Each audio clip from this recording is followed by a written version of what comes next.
bad things don't come in threes. Bad things happen. People don't know how to cope, and they allow one bad thing to snowball into more. Bad stuff sucks. The only thing worse is letting one bad thing ruin many good things. I'm glad you found that one. That was one on that list of things that, quotes I wish had gone more viral.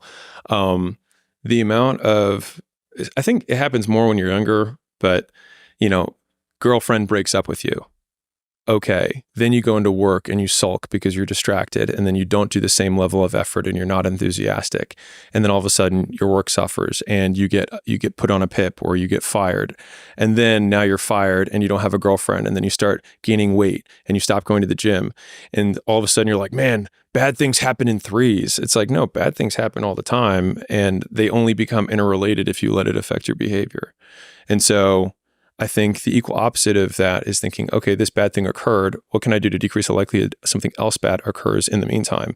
And then boiling everything down to activities or the actions that I have to take. And I think about that actually a lot, which is how, like, if you think about from the power perspective of, okay, something bad happens, how much would it affect my behavior? Well, the person who's indestructible would have something terrible happen and then nothing would change. And I love that. Or they'd get better. Exactly, yeah. That's anti-fragility, right? Yeah, the sword of Gryffindor. It only drinks in that which makes it stronger. Fucking Harry Potter reference. Wasn't expecting that. Yeah, the people don't know how to cope thing, especially with bad stuff, is it does explain why you end up with this weird spiral. Tiny little avalanche pebble at the top, and then this huge sort of over-exaggerated reaction downstream.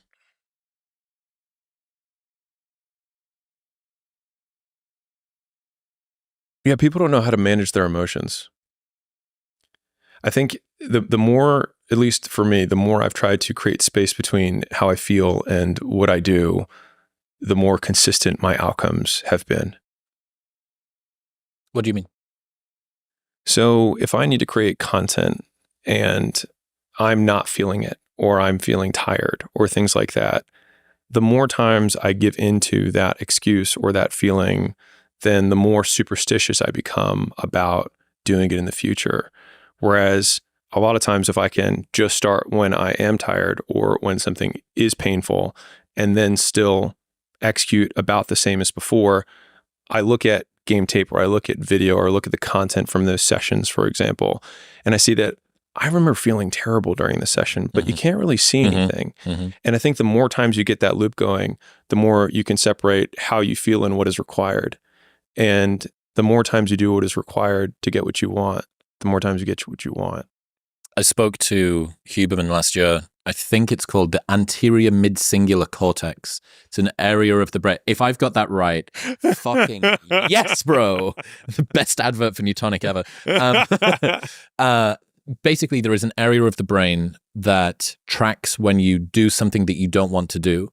And you strengthen the connections in it by doing things that you don't want to do, especially when you really don't want to do them. So you're hypertrophying. It's this exact sort of intuition that you've got that some people will call it resilience or willpower or whatever. But this is neurologically represented in the brain. These connections get stronger.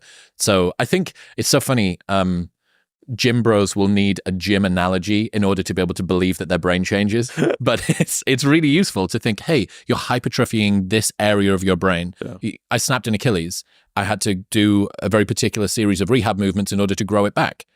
This is just the same.